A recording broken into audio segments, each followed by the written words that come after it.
to begin the big job of cleaning up and putting their lives back together. After Wright, the storms moved across the Ohio border and into Harrison, a town that tonight is literally in shreds. News 5's Clyde Gray joins us now live from Harrison, which I understand at one point was closed to outsiders. Clyde? All right, Jerry. In fact, it was closed to outsiders at one point, primarily to keep traffic down so that the utility crews could get to work and get the lines back up and get the power and the telephone service restored.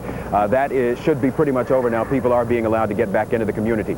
You can talk about the destruction here. You can try to imagine it, but until you actually see it for yourself, you just can't get a real handle on it. I saw a house with a roof blown off. I've seen aluminum siding shredded off houses. I've seen trees twisted and torn.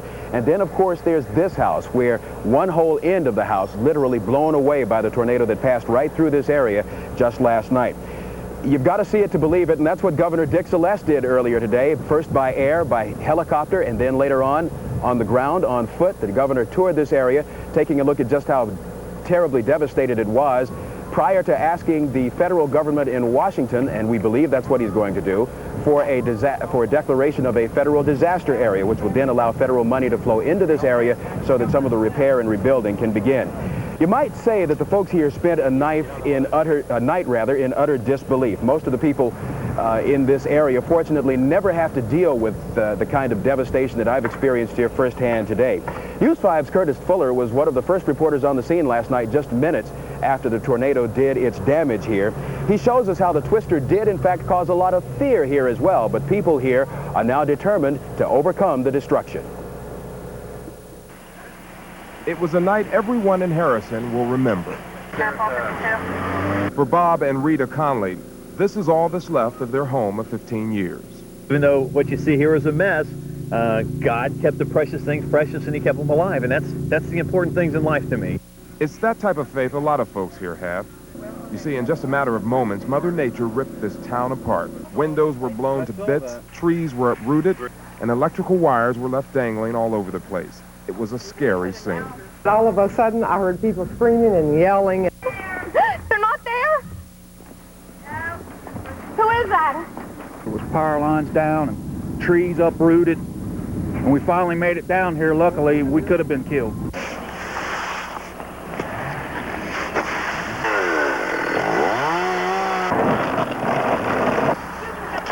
This is what folks in Harrison woke up to. Daylight brought an image to Harrison no one really wanted to see, like this house just ripped apart. And then you could see the debris scattered all over the place. You know, after spending all day and all night here, you begin to wonder, how did it happen so fast? Then you look into the faces of the folks who live in this community, and you begin to wonder, where do they go from here? Carolyn Oberslate found the roof blown off her tire store.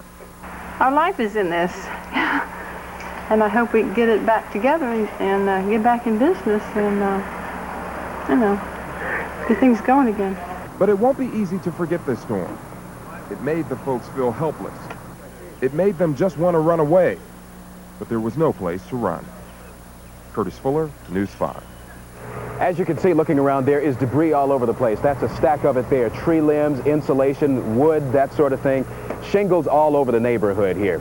News 5's Steve Forrest spent the day in Harrison today, and while many people are counting their blessings that they survived without the loss of a single life here, Steve Forrest tells us that they are not looking forward to picking up the pieces. The cleanup's been going since daybreak, and there's a lot to clean up. Siding peeled from houses like onion paper, whole rooms disintegrated by the wind's force, and pieces of some houses embedded in others. If you need any further proof, it took 2 tow trucks to get this camper upright. Last night, it took the wind only seconds to lurch it over. I came out after it was over, then it was turned over, that's all. And you said? I just took a double look. I couldn't believe it. Others couldn't believe what the wind had done to their roof. This family has no roof. It ended up here about the length of a football field away. And then, Denise Sierra. Her house wasn't hit too badly, but the thing is, it wasn't going to be her house too much longer. Closing was tomorrow. Yeah, we were moving Friday. What are you going to do now? I have no idea. I really don't know. We're trying to contact our real estate lady, but we can't get in touch with her. She lives in Wright. We can't get through on the phone. So She may not have a house either. nope. Still, most people like Sierra are maintaining a good attitude about what happened here last night. They can afford to. Nobody died. Nobody was seriously injured. And you can always replace a wall. Steve Forrest, News 5.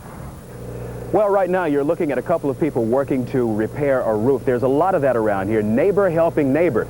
Unfortunately, that can be dangerous. We understand that one man was helping to repair a roof somewhere in the area that was damaged by the storm, fell off that roof, had to be air carried to University Hospital, where he is now undergoing surgery. Just a couple of quick things about the cleanup here. Utility crews for CG&E and Cincinnati Bell are working to restore full utility service here. We understand from CG&E that it will be tomorrow before they get power 100% restored, but that some of the houses along here do have some power restored. This is Clyde Gray live for News 5 in Harrison. Jerry? Okay, thanks a lot, Clyde. Great work. The storm obviously left a terrible mark on Harrison, but the damage was just as devastating as it moved east to Springfield Township. It leveled a strip mall on Hamilton Avenue and caused lots of other damage. News 5's Jeff Hirsch tells us now about the destruction there. Saw the lightning, heard the thunder, lit the candles and headed for the basement. 90 seconds later, it was over, and in that minute and a half, much of the Pleasant Run Farms subdivision was ripped apart. Well, my parents built this house 23 years ago, as did most of the neighbors here, still the same people. And I just see a lot of history just being destroyed in a couple seconds, which is so hard for me to understand how this can happen. You know, it's one of those cliches, you always hear it whenever there's a tornado, but then when you get up here, you can really tell that it's true. It's amazing. One house can be totally leveled, the house next door untouched. That's the incredible thing about a tornado. It's unpredictability, but at least there was warning on radio, TV, and the storm alert sirens. Jan Probst rushed her 6-year-old and 3-year-old into the basement before her house was devastated. If you hadn't have gotten your kids out of their rooms, what would have happened? Well, I'm not sure about my son because he has a center room, but my daughter, I believe, she might have been gone. How much time did you have? How fast did you have to move? About 2 minutes. Now the cleanup is underway, people helping each other. Here, Bobby. Break that up and use it. Yes, people helping each other rebuild their houses and their lives, too. I just can't believe the whole thing happened. I mean, you see it on the news all the time to other people, and you think, this is never going to happen to me. Well, it can happen to you. And it doesn't hit home until it does happen to you. Jeff Hirsch, News 5. Springfield Township trustees have declared the affected neighborhoods disaster areas, and they've requested state assistance. 13 homes and businesses were destroyed, dozens were damaged. In addition, there'll be no school at Pleasant Run Elementary and Pleasant Run Middle School. I should also tell you that Harrison Elementary School also is canceled for at least tomorrow. Now, as the storm swept further east, Fairfield Township got caught in the middle. High winds knocked power out all over town, and just out front of Lotters Marine, the heavy gusts blew about a dozen boats into the middle of Route 4. No one was injured when the boats got loose, but damage is estimated to be about $30,000. After devastating parts of Fairfield, the storm headed east, smashing through Tylersville Road Business District. You're looking at damage done to the Waffle House when a giant sign collapsed onto the roof. And right across the street, the Courtyard Sportsplex lost a good portion of its roof. Miraculously, no one was seriously hurt. Traffic there was backed up for blocks due to the hundreds of sightseers trying to get a glimpse of the shredded signs and buildings.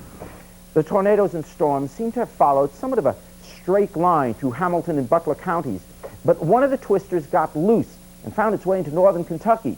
Major damage is being reported in Boone County. Florence took the brunt of the storm. The neighborhood just east of the Florence Mall suffered major damage. Rooftops are missing, trees are down. Most of the folks in the area say they heard the twister coming. It was a split of a second, you know. It was just a hit from the west and real loud noise, you know, and we walked into my son's room and it was literally wiped out. It quieted down for a few minutes, so I came upstairs and looked out the back, and there was no furniture on the deck. Well, I looked around and I found it and came out the front door, and there were police and fire engines and everything all over. That's when I realized a lot of the roofs were missing, windows were missing. So far, we have no reports of injuries in northern Kentucky, just a lot of damage and debris to be cleaned up in the next few days. Work crews out here in Florence say it'll take at least that long to clear fallen trees away from streets and roads. Well, what a day it has been. Remember the tornadoes of 1974, and I suspect the biggest difference between what we suffered last night and what we suffered in 1974 is now there are warnings. Now there really is the kind of warning system set up to help everybody, and lives were saved because of it. When we return to News 5 at 6, a hero's tale out of this tornado disaster. We'll tell you about a teenager who heard the warning signs and told his family to take cover just minutes before their home was hit. Illinois from the Twisters. The governor of Indiana says at least 150 people were injured in his state, some seriously. He has declared a state of emergency, and the National Guard has been out to help clean up this mess. The towns of Bedford and Petersburg, west of Indianapolis, appear to have gotten the worst of the storm in Indiana. Well, the effects of this disaster on property is astounding, and as we said earlier, it was a good warning system that saved many lives. But meteorologist Joe Lizura joins us now to tell us about one teenager who may have saved his entire family. Joe? It sounds hard to believe, you know, but when you go through a community like this, Harrison, you hear so many different stories. You know, I was here, I was there, I heard this, I heard that. I came across one story today that I found just absolutely amazing, so I thought I'd bring it to you. It's about a fella who knew exactly what to do when he heard the sirens. You hear the caution time and time again. Know what to do if a tornado strikes your area. In Harrison, Ohio tonight, residents are glad they knew what to do. Behind me right here is the Sidwell residence, and I spoke with Mr. Sidwell just a few moments ago, and he said that just before the tornado hit, they knew what to do. They took cover underneath the steps in the front of their house in their bi-level. That gave them the protection, and when the tornado hit their house, everyone in it was safe. As miraculous as it sounds, everyone in Harrison knew what protection to take and took it just in the nick of time. People were listening to the radio. They saw the weather was getting bad, and they thought a storm was going to come in or something. Then they heard about a tornado. They said it was supposed to touch down in about 15 minutes in Harrison, and people started getting pretty freaked out. So I called home, you know, because I was pretty scared, you know, for my family, because, you know, everybody was home and I was gone. So I called, and I told them about it. I told them all to get down the basement. And so they all went down there. I said about 5 minutes after I called, and they went downstairs. It hit and messed up our house. Tonight, despite all of this damage, residents will rest well knowing that not a single resident was injured.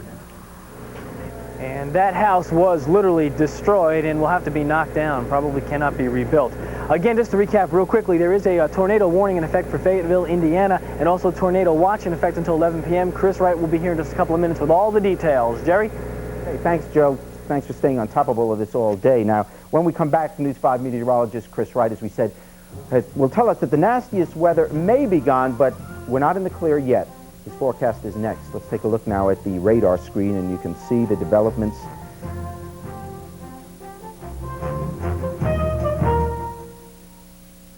A murderer he can't hold. Japanese embassy. Severe thunderstorm watch for the entire tri-state until 11 o'clock. One thing I want to caution people, now we're under a severe thunderstorm watch. Severe thunderstorms can and do produce tornadoes with little or no warning. That's something you want to keep in mind, so start making your plans now to get safe. Okay? All righty. Let's go outside and take a look at what is going to be another active weather, another active night of weather here in the tri-state tonight. You're taking a look at a live shot of clear to partly cloudy skies right now, but there is some rainfall slowly moving this way. Right now, 80 degrees, humidity 39%, and the winds are very strong from the southwest and gusting up to 31 miles per hour. Barometer is falling as a strong low pressure system is steadily moving across this area of the country. Today's high temperature made it up to 80 degrees. Here's a look at live action radar once again. The areas you're seeing flashing, this is the area right here that's now moving just near Dayton that produced a thunderstorm over in northern Dearborn County in Indiana, and there's the one that's causing the tornadic activity, and that is why there's a tornado warning in effect for Fayetteville. These storms are moving east-southeastward. As you can see, two bands of storms. They'll be moving through the Cincinnati area in the next hour and a half or so, so we're not out of the woods yet as far as the severe weather is concerned. Your forecast for tonight shapes up like this. You'll see the rain and thunder ending later on tonight, but we do have a severe thunderstorm watch in effect until 11 o'clock tonight, low temperature at 52. For tomorrow's weather, a sunny day, breezy and cool with a high temperature at 67. Here's your 5-day forecast. Our viewing area, however, the severe thunderstorm warning is still in effect for our region. I think we're going to see a little rain, a little thunder, a little lightning in our region. Okay, thanks, Eric. We'll keep you posted. Sports when we come back. And haven't been seen since. It's just amazing, the sheer force of those winds. Now, the same storm system Steve just mentioned that caused all that damage in Harrison moved on to cause a path of destruction throughout the tri-state. Westchester is just one of those areas that was hit hard, and our Aungelique Proctor joins us now to tell us about the damage in Westchester. Well, Terry and Debra, the sun is shining now and the wind is actually blowing quite fiercely here in Westchester. But we all know that this is a far cry from what happened here just about 18 hours ago. Now, I am at the Fountain Apartments, as you can see behind me. There were 3 areas here in Westchester that were very badly damaged. I'll go over those briefly. The Fountain Apartments here where I'm standing, where 5 buildings, I repeat, entire buildings, were evacuated. Then we go to the community of Port Union. That is a small community comprised mostly of a trailer park. There's a cafe there and a couple of houses, about 200 people affected there. And then finally the area of Kingsgate. Now that, to many of you, is probably known as Tylersville Road. There are quite a few fast food restaurants there that were affected. Now once you look at all of these pictures, you will agree with me that Mother Nature was quite kind to spare the lives of so many hundreds of people. If you take a close look here on Fast Food Row in Westchester, it doesn't take long to realize a tricky twister tore through this town. Marvin Duran owns this Waffle House and 9 others in the tri-state. 3 were on the path of the tornado. And how much damage do you estimate? Probably $100,000 or so. Marvin says a cutting torch, a broom, and a few good men will have this restaurant reopened in no time. But here at the Port Union Trailer Park, it will take weeks or maybe even months for families here to put their lives back together. I've not experienced anything like this. It just disaster in about 30 seconds, it was all over. Amy Shepard owns a house in Port Union. She and her 3 kids were huddled in the basement when the roof came off of her bedroom. The family spent the day moving whatever could be salvaged before the framework comes tumbling down. The whole top, the whole upstairs is gone. Clothes, no telling where half of them are. Apparently the tornado picked some of those up and threw them. And the house is leaning real bad. I mean, I think it knocked it off the foundation some. The house, I don't think it can be repaired. Now, there is a fear that the apartment buildings behind me are also very unstable. And that is why the apartment manager here, the fire department, and the police department escorted those in who live here to get necessities and clothing for 2 days. Those people have then been asked to relocate somewhere else. The police have this entire area roped off. Debris is scattered everywhere, and everyone is asked to stay out of this area. Now, hopefully by Tuesday morning, they will determine whether those people can come back in and relocate, or if they must find another place to live because the damage is far too severe. That is the very latest from Westchester. I'm Aungelique Proctor, live. Back to you. Aungelique, once again, those remarkable pictures, remarkable that no one was hurt. Did the folks out there tell you that they got early warning that they heard the sirens and that's why they got out quickly? Well, Terry, unfortunately, which we will mention later on in the show, there are no civil service sirens here in Westchester. So these people actually had no warning at all outside of radio and TV. Aungelique, it also strikes me those fast food restaurants have so much glass on them. Were most of them either closing or almost completely empty at the time? Well, the Waffle House that you saw there were about 10 people inside at the time. Quite a few of the restaurants were still very much occupied. Apparently the winds were just high and got the taller signs. That Waffle House sign was about 70 feet high, so it didn't swoop down as low to get a lot of the glass in that area. Fortunately. All right, Aungelique, thank you for that report. And I would guess that Westchester will soon get civil defense warnings, I would guess. If you have been affected by last night's storm damage and you need help, or you'd like to give help to some of those who are homeless tonight, you can do that by calling the American Red Cross. That number is 579-3. Cleveland and Milwaukee loses Toronto 7-4. The set up Game 7 of the Eastern Conference Finals. They beat the Bulls, so they... ...on the clock to provide food, clothing, and shelter for the tornado victims. At this time, they are trying to establish a service center that storm victims can go to for supplies. We hope to have a location for that center for you a little bit later on. Red Cross officials are trying right now to find the best location, the best central location, in order to service those people. And coming up next, the tale of the tornado in both Indiana and northern Kentucky. And we weren't the only ones to get hit by this powerful storm. Just ahead, we'll show you how the same system wreaked havoc in a lot of other states. Stay with us. The door and looked out. We didn't have an upstairs. It was gone. And there was insulation all over. You could look up through the roof of the house and see the sky. It's just a mess. It was just that quick. It didn't take any more than Oh, just a second, and it was gone.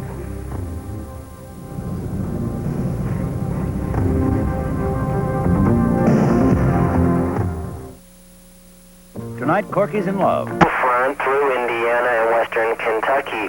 As this system continues to move southeast through Indiana, Ohio, Kentucky, a line of showers and thunderstorms can be expected through the area early tonight. Once the system passes, skies will begin to clear tonight, and the first part of next week will be sunny and cool. So the forecast for the Cincinnati area, including southwest Ohio, northern Kentucky, and southeast Indiana, there is a severe thunderstorm watch in effect until 11 p.m. For the remainder of this afternoon and evening, showers and thunderstorms likely. Some may be severe with strong gusty winds. Tonight, variable cloudiness with a slight chance of showers or thunderstorms. It'll be windy early, cooler with the low 45 to 50, winds west at 15.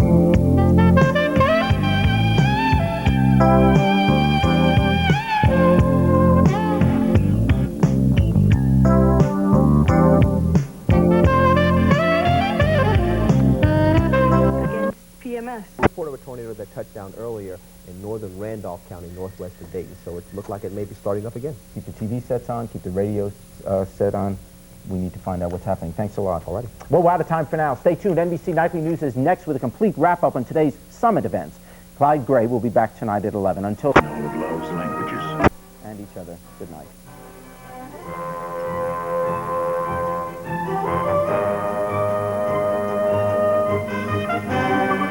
Southwest Indianapolis. That's what's prompted this. So it's one of those situations that's going to require us to watch once again for a little while, and we'll be here just like last night in case anything breaks. Okay, thanks, sir. We're out of time. CBS Evening News is coming up next. We'll see you tonight at 11 o'clock. Good night. And our chief meteorologist, Tim Hedrick, now with details from those areas. Tim, Jodi? We'd like to remind everybody, Debra, that there is a severe thunderstorm watch in effect until 11 o'clock tonight. Rush and Fayette counties in southeastern Indiana just had a tornado warning, which most likely expired over the last couple of minutes, but there are a few intense cells along with another line of showers and thunderstorms, and the sky is darkening to our west again, and the winds are picking up once again. Also, Tim, this is a good time to tell folks at home, Harrison, all the on-ramps leading to Harrison have been blocked off by police. They're checking IDs to make sure only residents get in here. It's very congested in the city, although I-74 is clear. If you don't live here and you're just coming to sightsee, police will turn you around. They've got a lot of work ahead of them here, rescue crews and cutting down trees and everything. So just give them the chance to work, really. That's right. That would go as well for Wright, Indiana, because yes, Wright, Indiana was hit hard last night before Harrison, Ohio. Of course, we had a photographer and a reporter in Wright, Indiana, and we have those details for you right now. The view of the destruction from above Wright, Indiana this morning gave an eerie perspective of what was feared overnight. Weather warnings and sirens sent people scurrying for safety just seconds before the deadly storm hit. They told us on the television that this was coming, so we really knew. We got this pressure in our ears, and then we heard this glass, and it was just terrible. I was just closed the door behind me, made it all the way down to the basement steps, bang, and away she went. This Indiana community was the first local town to be hit by the twisters' unpredictable and ruthless path. Trees were twisted like toothpicks, and cars and homes were turned inside out. Homeless neighbors gathered at a local church to turn to each other for support today. Luckily, no one was seriously injured by this frightening storm, and these people are thankful. Having lived through it, they know it could have been much, much worse. My husband usually sits here in the living room where this wall is gone and watches TV. And that's, if he had been there, he would be gone now, because the wall's gone, the chair's gone, everything's gone. I couldn't believe what I was looking at. I still can't. Those aerial pictures of both Wright and Harrison all over the tri-state are really something. You have another story about Burlington, Kentucky. Yeah, absolutely. While we were having all this severe weather here, there was a severe thunderstorm cell moving into Burlington, Kentucky. So if you can believe it, while we were dealing with the tornadoes that were moving through the meadows, they had their problems in Burlington. Take a look. Chief Callan at Florence PD came on the radio and indicated he thought he had spotted maybe a funnel cloud east of Burlington headed toward Florence. Sound of the noise was what hit me immediately, and then following that was a total silence. That had to be a tornado. That's going to meet with our units on Sweetwater. My garage is totaled. The roof has disappeared. I understand it's on the other side of Oak Brook. Luckily, my house hasn't been damaged too badly. I would be right in front of the window where all those glasses came in. I mean, I could hear it coming through. I just didn't realize that it was that close. But no, it definitely was a tornado, yeah. Everything was so quiet, and I came up and looked outside, and half of the house next door is gone. The area, of course, you're looking at is the Oak Brook subdivision in the Cliffs area. Condominiums were damaged there. A lot of new construction, and certainly that new construction will be delayed for weeks to come because of the violent thunderstorms and perhaps a tornado down there. That has been not confirmed as of yet. Again, they heard the loud noise after the silence, indicating that the tornado was possibly on the way.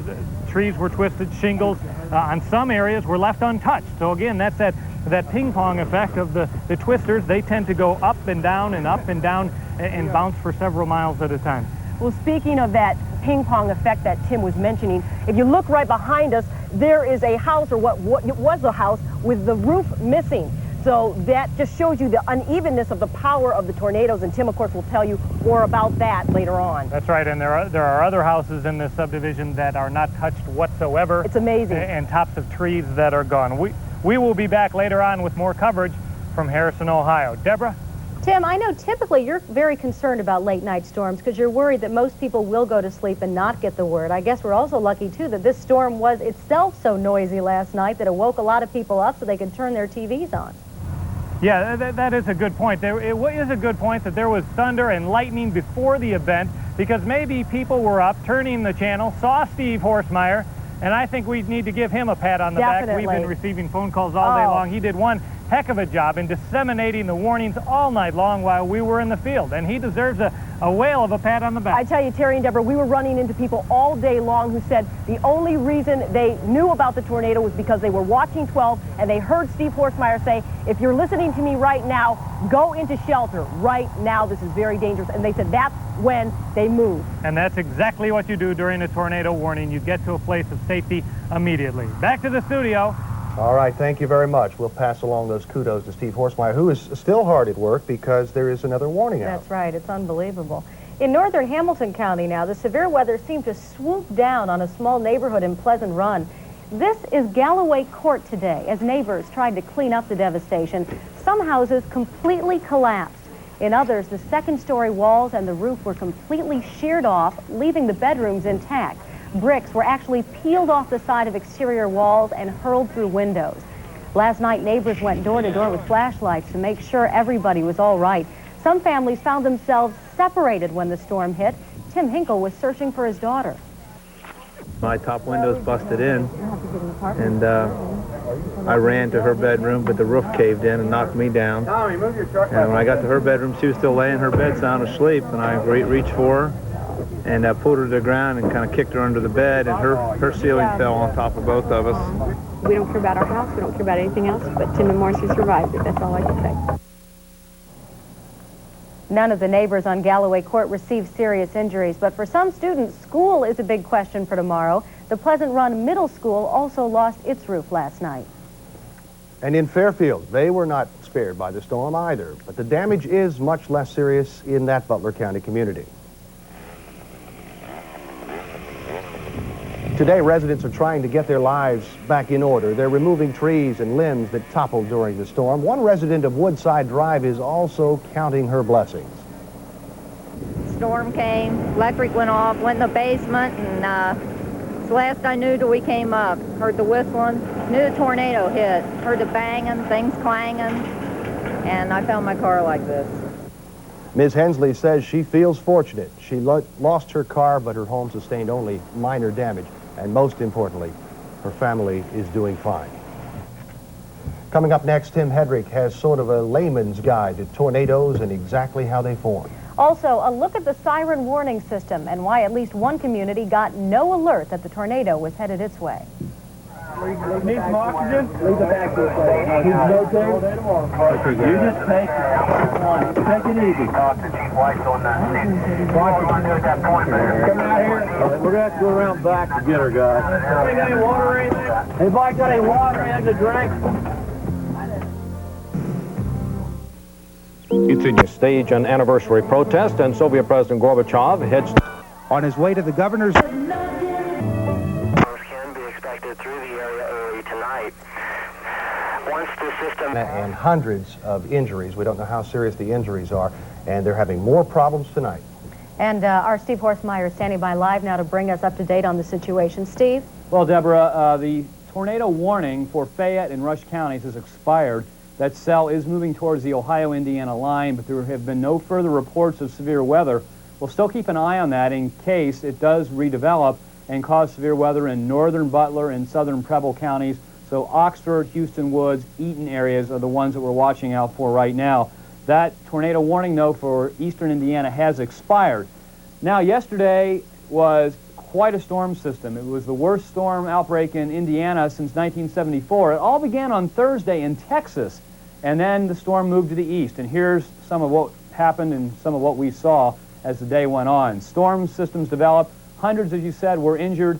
137 were injured in Indiana. About 20 were injured in parts of Kentucky. More were injured. Those no count yet in Ohio. Luckily in Ohio, nobody was killed. The death toll is about 12, but tornado totals are incredible. 54 tornadoes now, they're saying, occurred in parts of Indiana. In Illinois, there were 22 tornadoes, 14 tornadoes in Kentucky, and here you see one of them that was Thursday in Texas. That was the beginning of the storm system. Now, as that storm system moved to the east, it began to cause additional storm activity. Early on Saturday morning, it began in Illinois. The Illinois tornadoes moved fairly quickly. I talked to a weatherman in Springfield, Illinois, and he said there were no major problems there, but you can see damage reports just like we've had around the tri-state as those storms move eastward.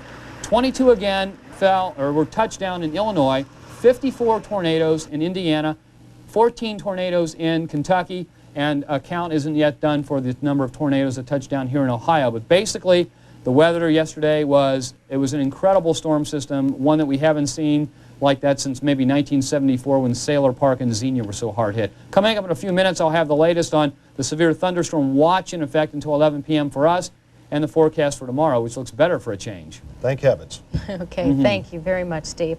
You know, there is perhaps no more frightening event in nature than a tornado. It is a swirling beast out of control, and there is really just nothing you can do to stop it. Eyewitness 12's chief meteorologist Tim Hedrick has been studying these storms, studied them for several years, and he says that scientists are continuing to learn about them and how they develop out of those powerful thunderstorms. Tim? That's right. And Deborah, if you recall on Friday night, we mentioned the threat of severe weather for Saturday night. The classic situation was developing. Warm, moist air rising up from the Gulf of Mexico. Colder Canadian air trying to burrow under that from the north. And there are certain ingredients that go into this deadly tempest. At any given time, there are hundreds of thunderstorms in progress around the globe. These intense storms are the birthplace for lightning, hail, torrential rains, and tornadoes. Most thunderstorms that produce tornadoes develop like this. Warm, moist air from the Gulf of Mexico is pumped northward, sometimes as far north as the Canadian border. A subtropical high-pressure system called a Bermuda High off the southeastern United States coast is responsible for sending the tropical air mass northward. To confront the tropical air mass, an invading cold front with cooler and drier air drops southward from Canada. Thunderstorms are formed as the two air masses clash. The colder air burrows under the warm air, forcing it up into the atmosphere. As warm, moist air rises into the thunderstorm, it meets the cold, high-speed winds of the jet stream. At this point, the surface air begins to rotate counterclockwise around the storm. As the rotation around the storm increases, low pressure is created in the center. This draws even more air into the storm, giving the spinning vortex tremendous power. This tremendous rotation within the storm slowly works its way to the surface as a tornado. And what you saw last night was the cold front moving on through the area. Unfortunately, not all the energy was released with that cold front, and that's exactly why we have a severe thunderstorm watch posted until 11 o'clock tonight for the entire viewing area. And Jodi, as we're talking, it's just amazing that there have been no fatalities in and about the Harrison, Ohio area. It really is, because of the destruction that we have seen. One other thing I want to say is the power was one of the first things to go after the tornadoes hit. I was talking to a supervisor from CG&E. The crews have been up and down the streets all day long, and he was saying it's probably not going to be until Tuesday that they'll have the power turned back on. That's right. They do have their natural gas. As far as I know, they do have water supply. Yes. So in some cases things are good, in other cases things are not so good. We will go ahead. Definitely, and like Tim said, the miraculous thing, the miracle here is no one was killed. Back to you, Terry and Debra. Tim, you know, Steve was just explaining that this really started in Texas. It seems amazing that it would still carry that much of a punch after the storm system traveled all this way. In my ear. No, apparently they can't hear us right now, but yeah. we'll be checking back with them a little bit later. Well, no question that lives were saved because people were warned of those approaching storms, but not everyone got the word. Eyewitness 12's Aungelique Proctor is live in Westchester, where there is no civil defense siren system. Aungelique?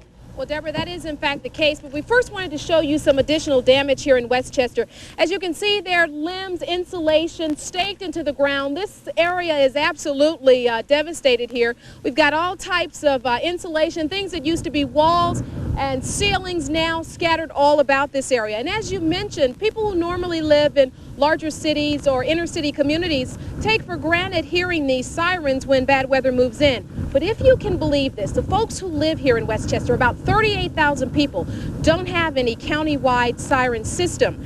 And in fact, they have to rely on word of mouth, TV or radio reports. But you know, today I met one man who hopes to change all that. When threatening skies began hovering over the tri-state, most of us were alerted by severe weather sirens. But the folks here in Westchester weathered the whirlwinds without warning. Last night, my two daughters were in Fairfield, of my 4 children, and they heard the sirens. We heard nothing. And except for television and radio, I wouldn't have known we were in trouble. I don't know what happened to the issue. It was many years ago when we first moved here. Richard DePresco launched a siren campaign 12 years ago here. He says last night's scare should ignite the 20,000 people in this quiet community to action. Another scare like this. When we moved out here, the famous 74 tornadoes occurred. There's a trailer court here in Union Township that got damaged extensively. And hopefully, you know, such a negative thing, but maybe this will be a catalyst to get it moving again.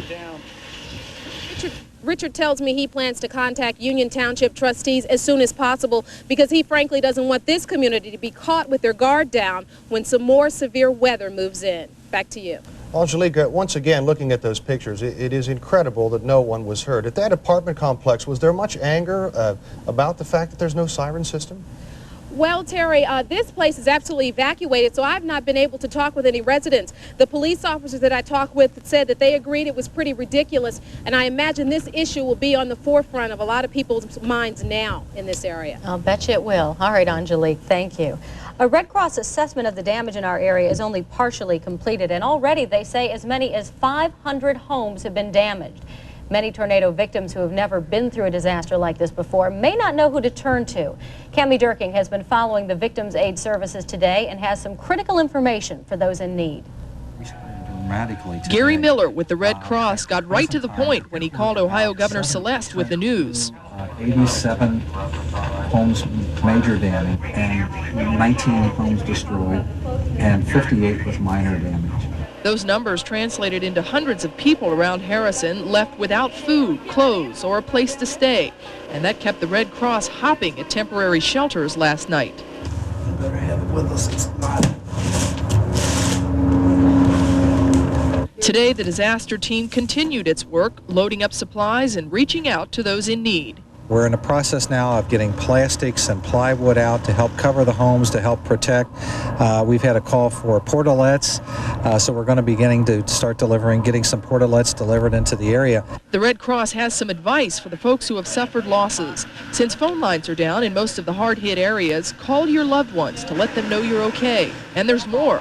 The best thing to do is to, and it's easier said than done, is to try to relax and try to, as quickly as possible, contact their insurance company, make a list, sit down in a quiet room, close their eyes, and start making a mental list of the things that were in their house, because the insurance company is going to need a detailed assessment of everything they've lost.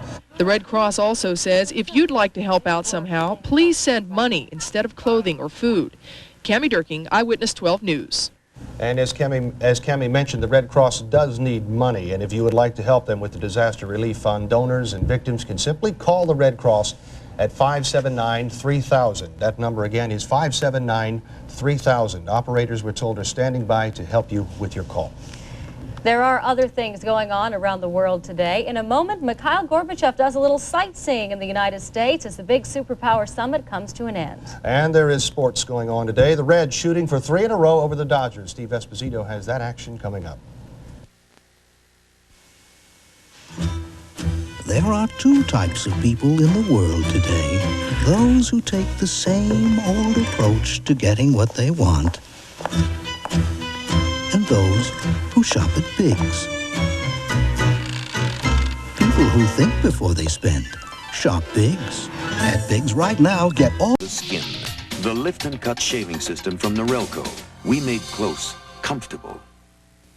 Can a healthy diet include 40s, and on Tuesday, mostly sunny skies with highs in the middle 70s. And the extended forecast for Wednesday through Friday calls for a chance of rain on Wednesday and Thursday, and fair skies on the price of the muffler. 25% off, installed and guaranteed. For clean and quiet driving, take advantage of our value and quality and these Midas-sized days before they quietly disappear. Nobody beats Midas. Nobody. President Bush and Soviet leader Mikhail Gorbachev proclaimed an atmosphere of growing trust today at the close of their 4-day summit. The leaders did acknowledge they did not settle their differences on German reunification or independence for Lithuania. But when they parted today with smiles and warm handshakes, they agreed to keep meeting on a regular basis, perhaps annually. Gorbachev wants Bush to visit Moscow later this year. What they did settle at the summit was an agreement to slash long-range nuclear weapons, to halt production of chemical weapons, and to lift trade barriers against Moscow. The world is still mourning the loss of legendary actor Rex Harrison, the man best known for his role as Professor Henry Higgins in My Fair Lady. Harrison died yesterday at his home in New York City of cancer. He was 82 years old, but had not retired from the stage or screen. Most recently, he appeared on Broadway in The Circle just 3 weeks ago. But most of us will always remember him as the man who turned a common peasant girl into a fair lady. Chinese security forces patrolling Beijing University have come under attack on this, the one-year anniversary of the military crackdown on Tiananmen Square. Security personnel were dispatched to the university to prevent any ceremony to remember the hundreds of students killed when the government put a violent end to their pro-democracy demonstrations. Today, a small group of students hurled rocks and bottles from their dormitory balconies. No injuries were reported. And Steve Horstmeyer has emerged from the Weather Center where he has spent much of the last 48 hours. Yes. What can you tell us now? Well, it's looking better for the immediate tri-state. There are warnings out now for the city of Dayton, Ohio. Okay, it's not Dayton, Kentucky, Dayton, Ohio. So most of the severe weather is up north and out of our immediate viewing area. But there's still the possibility of getting some gusty thunderstorms, and I'll show you those on radar here in a minute or two. Because most people must just be saying, not again. Right, well, that's exactly what I said. I thought, oh, not again. But it does not look as bad as it was. Well, let's go back and look at some other of the video. There you see some shots from around Harrison and just some incredible damage. This is live now out there. You see the wind has picked up a little bit, and that wind is picked up because there is another weak front coming our way. CG&E always present when there's a storm damage like this, trying to get power back, and they will continue to try and get power back over the next couple of days. It's a big, big job for them. Sky right now is sunny, temperature 79, humidity a dry 42%, winds gusting to 31 miles an hour, and the barometric pressure 29.80 inches and falling. Severe thunderstorm watch in effect for the entire area shown here in yellow. The warnings that were in effect for eastern Indiana have expired. No further reports of severe weather there, but there is some wind going on this evening, and there will also be some gusty thunder shower activity, thunderstorm activity moving through. But right now it looks like things for the immediate Channel 12 viewing area are going to be okay. Here's the situation. Satellite picture shows that there's a line of clouds moving to the southeast fairly rapidly right on through Indiana. Let's check live radar right now, and we'll see that there's the line of thunderstorms from north of Dayton right to the west of Dayton. This is the cell right now that's severe, moving to the east, so it's going to move through the Dayton area, not through the immediate Cincinnati area. Here's another gusty thunderstorm that will move through Preble and Butler counties, and it looks to me like we're going to see just a few thunder showers, maybe a little bit of limb damage, but certainly nothing like we had yesterday evening. Here's a forecast then for tonight. Severe thunderstorm watch till 11 o'clock, the low 51. Tomorrow looks like it'll be a partly cloudy, breezy, but cool day, the high 66. And one more time, here's that severe thunderstorm watch in effect until 11 p.m., and that covers the entire Channel 12 viewing area. And of course, if anything does develop, we'll keep you informed on that. Right now, it looks like it's beginning to die out. And there, you just saw those clouds on that live shot. Those are the thunder showers moving our way. Okay, so, Steve, thank you. And let's turn now to sports. Steve Esposito is here to bring us up to date on the Reds game. They're in the ninth inning now, aren't they, Steve? The Dodgers batting in the bottom of the ninth. The Reds lead at 2-0 now. San Diego's lost, so if the Reds hold on and win, they will have a 10-game lead over the Padres, and the Dodgers will be 11 back. And they said the Reds were going to fold out there. Who knows? Well, things have indeed gotten nasty out west where our Reds rally is taking place. Nasty as in nasty boys. Randy Myers has just gotten the Reds out of a big-time jam in the 8th inning to preserve what is currently a 2-0 Reds lead. Dodgers batting in the bottom of the 9th as the Reds try to make it 3 straight at Dodger Stadium. Tommy Lasorda's Dodgers may be in 3rd place, but he's in Dodger heaven after getting a 2-year contract extension today. Lasorda watches his man Fernando get out of a first-inning jam as he induces Eric Davis to bounce into a 4-6 3-inning ending double play.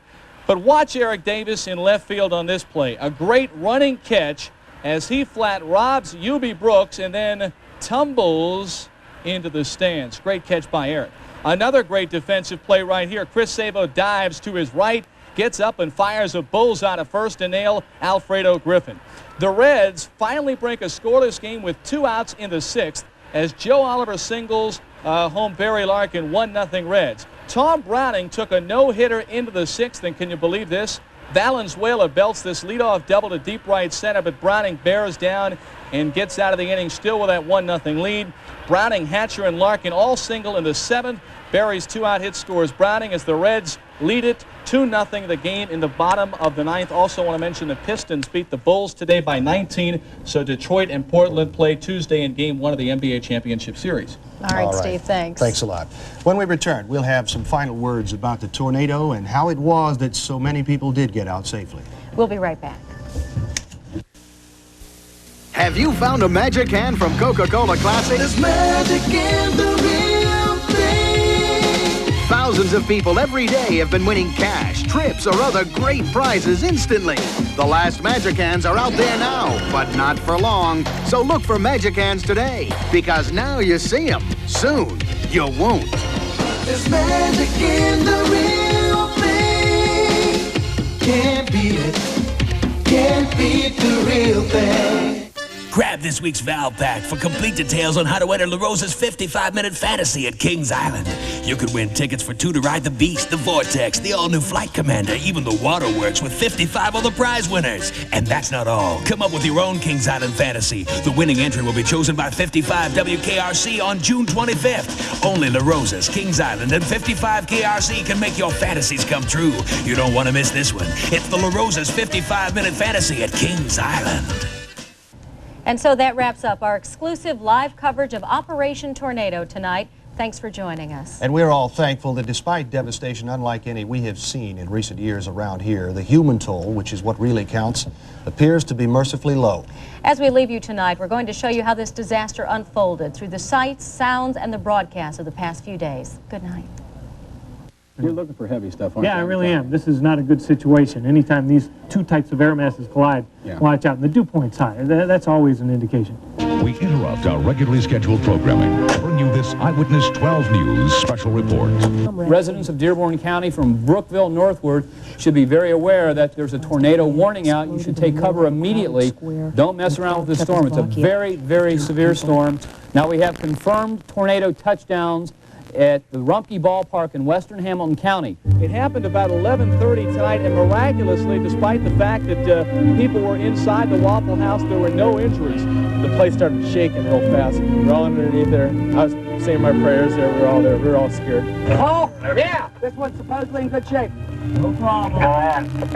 Start pushing down. Everything's okay, man. Quite calm, quite coherent, and really with it the whole time. We had 3 victims. All 3 of them were trapped underneath these walls. This is your family. What was going through your mind? Well, just trying to get them out as quick as I could. What were you saying to your mother? Go ahead. Just telling her to be still and that we would get her out just as quick as we could.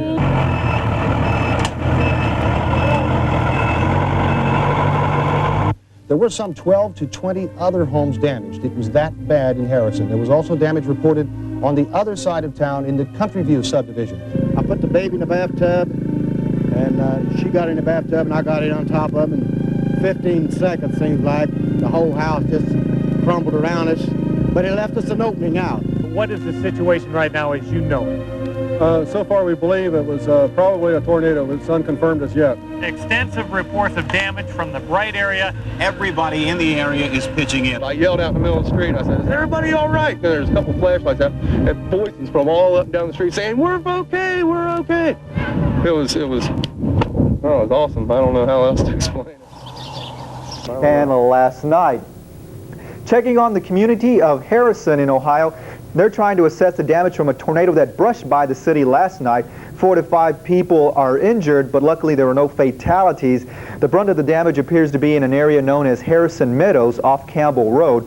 Several houses and businesses were wiped out. Another area that saw major damage is in the Country View Estates off West Road. So definitely a bad situation yesterday, last night, and still more big thunderstorms firing up across the Mid-Atlantic and into Texas. Let's show you a radar right now out of Texas and let you see the big thunderstorms. Corsicana to the southeast of Dallas, reporting a tornado on the ground. Or Montgomery County is to the northwest of Indianapolis. 5 people were injured in this county. Particularly hard hit were the south and eastern sections of town. 1 home was demolished. The Cloverdale Apartments on Dover Road in Crawfordsville sustained major damage. As a result, there were several gas leaks, and the situation is getting under control. No evacuations were necessary, but Indiana was indeed hard hit by a rash of tornadoes that went through the area.